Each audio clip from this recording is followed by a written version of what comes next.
start with you telling me who you are and what you do? Hey, my name is Sam Sherbin. I'm a mixing engineer based out of Los Angeles, and yeah, just mix records and work in the music industry. Awesome. So, how did you get started in mixing in your profession? Like, what were your interests growing up? Wow, I had a lot of interest. I was really into art. I started off painting, and Mhm. then I kind of started as an artist first. I got into recording and producing on my own. I was doing that when I was like 15, and then I decided to just mix from there because I wanted my music to sound as good as possible. So then, kind of one thing led to the other, and that's where I found my passion.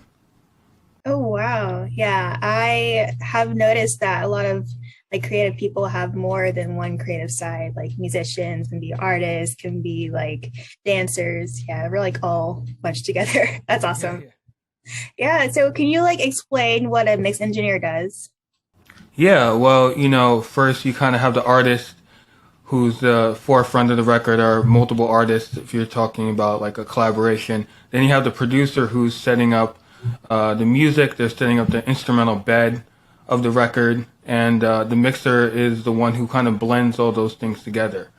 You'll have separated drums, separated vocals, separated instrumentation, and we go in there and tweak it and make it sound as it should, and we have to serve the artist and the producer. So there's a lot of balance and interpersonal skills that's involved Mhm. in completing a record.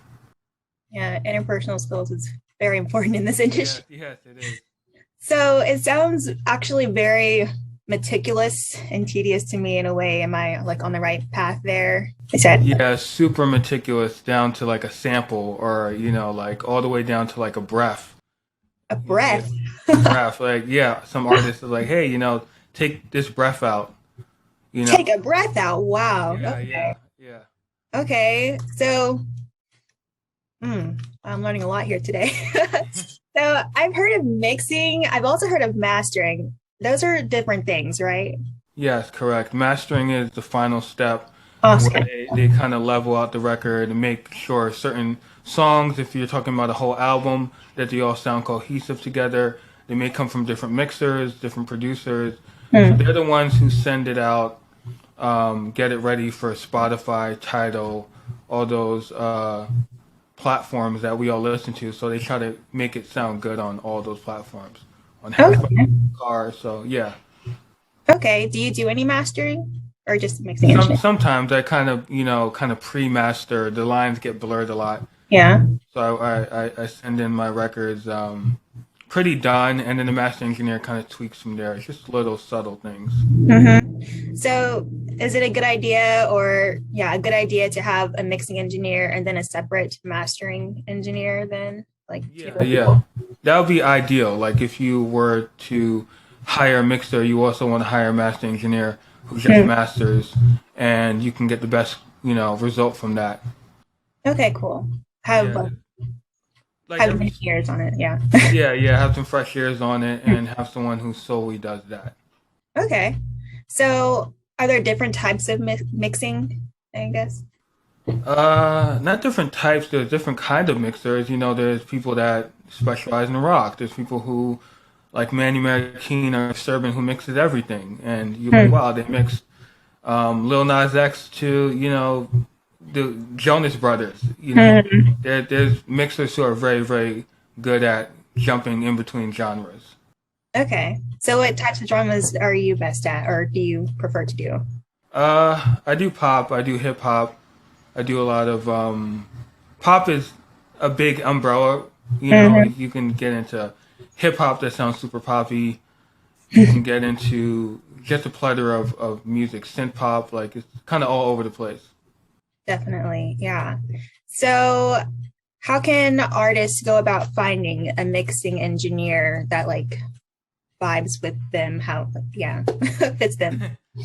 Yeah, there's certain platforms now that help artists get in tune with other mixers. There's an platform called Engineers. It's a really good platform for artists to find credible mixers. Mixed by Louise on there, who's Kendrick Lamar's mixer.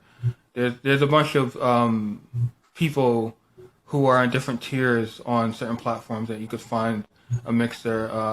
I would also have artists, find records that they like and see who mixed those records. Whether they're a major label or an indie artist, it might be someone that from degrees of separation. Yeah. Okay, cool. And I know like in the studio, there's a thing where you say like people say you can't have an ego in the studio and like have like really good interpersonal skills, as you said. So does that also go with mixing, or do you usually do that alone? Are there people in the room when you mix? Or Sometimes, rarely. A lot of it could be remote. Now with COVID, it's more oh yeah. remote than ever.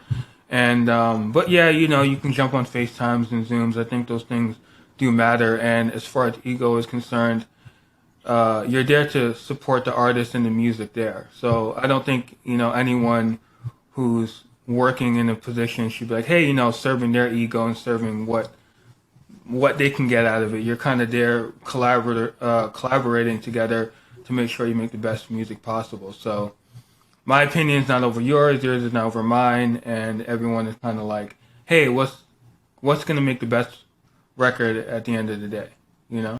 Yeah, yeah. All right. So we as creatives, we have an artist, we have creative processes. And like if you're a producer, your artist, engineers, do you have a creative process that you follow when you're mixing? That's a very good question. I kind of like let the music tell me what to do. So if the music is very like melodic, drum driven, I may accept that even more. Or there may be like spots where I could do cool delay throws. I kind of listen to the song and try to get like a gut reaction from it and say, okay, how can I make this song vibe more? Like as a listener, I feel like mixers were like, glorified listeners. We can change stuff and make it more listenable, make it more catchy. Yeah. So I just follow what I hear, and I kind of send like a first pass of a mix that I'll do, and like here's what I think, and then it can just go from there. As far as they like it, they don't like it. So that's part of the process, is just sending out what you think sounds best. You know. Yeah. So when you send it back, do you send it back to the artist or to the producer, A&R? Who are you in contact with when you're mixing? Uh, Anyone who's a part of the record. Say if it's a record label, it might be like 6 people on an email. Label person, A&R, manager. It's all sorts of people, and so you just have to send it to the people who are hiring you for the record and who had a say on what the final mix should be. So it could be one person or it could be 10 people. Oh It could yeah. all be in there Wow. having an opinion. So yeah. Okay. So are you a freelance mix engineer or do you work for a company? Do you have your own company? Tell me a little bit about that. Yeah, I have my own company. I have a manager. His name is Max Cho. So we work very closely together. And yeah, it's just a small team. He also manages producer Nick Lee, who just produced on Lil Nas X, Industry Baby, and Dower Science Slime with Meg the Stallion. We also Yes. have another artist, Jeffrey Miller, who's an incredible trombone player, Juilliard grad artist, R&B artist. So it's kind of a small team. For Mhm. us, there's only 3 people, and we're kind of just in our different lanes, but that's what it is. Oh, wow. We love small teams. Great, great, great. Yeah, small. It's great. It's boutique.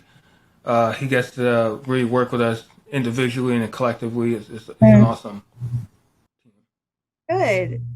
So I saw on your website that you were mentored by an engineer who did Michael Jackson's Thriller. I just have to say that Michael Jackson is my favorite artist of all time. He is mine too. Yeah. High five. So how did you find your mentors? Like that seems amazing to me. How did you get there? How did you find them? This is a funny story because I was in college at the time, and I just searched Bruce Swedien, and he had a master class that only 10 people in the world were going to get picked. And I just filled out the application, thought nothing of it. And a few months later, his assistant hits me up and he's like, hey, Sam, you got picked. He likes your music a lot. And I was like, oh my God. My sister thought it was fake. She called them. She's like, "What are you doing?" You know, she thought it because it was like 2010. So, but it was real, and I ended up getting picked. I flew to Florida, learned from him for 2 weeks. Um, it was an incredible experience Yeah, I bet. learn from the guy who mixed Stroher, and Mhm. he worked with Quincy Jones and Oscar Peterson, and just everyone. Jennifer Lopez. Sadly, he passed away last year, and it just makes that experience even more memorable, you know, because it doesn't Yeah, happen to a lot of people. So as in, so lucky for you. I'm really happy for you. So I also saw that your profession has taken you like outside of the US. So how do you get to working and connecting with artists or other music industry professionals to like travel? And I saw you did a little bit for K-pop as well. I'm also yeah, interested in that like area. So how did you get to working with people outside the US or getting connected out there? you know, there's a lot of connections due to the internet, and people hear your music, and I have, you know, I worked on the K-pop stuff, Stray Kids, and CL. Uh, It's funny because I feel like a lot of people come to me for a certain sound. Hmm. They're like, "Oh, you make it like an American sound to what we're trying to do, or a more poppy commercial sound." So I just think what I do attracts them, and I just work on it. Uh, People might think, "Hey, there's a language barrier," but I don't think so. I just think music is connection, and if they could, you know, if you could help them in any way, that's how you help them. You know. Yes. I love to say that music transcends language and it is a universal language. So I It love, is. yes. It brings people together as well from every aspect of life, every language, anyways. So, yeah, that's amazing. So, what would you say has been your greatest accomplishment so far in your career? I think moving out to LA was a pretty big accomplishment. I'm not one for accomplishments. I think they're amazing milestones and they're things like that. But I feel like it's a continuation. Like I feel like your career changes every 5 years. You know, there's always different goals, and people might remind me of stuff I've done. They're like, "Oh, you mixed for Christian Dior." I'm like, "Yeah," but you know, like Did I don't. that. There's certain things I just I'm constantly thinking what's the next steps and things like that. So I think accomplishment is doing this for a living. I think overall working on music as as a professional is like the biggest accomplishment. Yeah. I think there's a bazillion things that you can get from the business, like accolades and Grammys and plaques, but just be able to do it, you know, what you love day to day. I think that's the biggest accomplishment you can get. Yeah. Love that. So, yeah, you sound amazing. Do you have any advice for someone looking to become a mixing engineer or any good tidbits for people who are already in this profession to further their profession? Yeah, I think it's you got to just stay in it. You really have to stay in it. You have to be very like I call myself very stubborn. Like people are Mhm. like, oh, you need a plan B. I'm like, no, my plan B is to always support plan A. Mhm. And it's a business that is gonna knock you down. You're gonna feel sad. You're gonna feel like you're not moving ahead. But you just got to persevere. You just have to just keep going, and always remember why you did it in the first place. Like, what got you excited in music in the first place?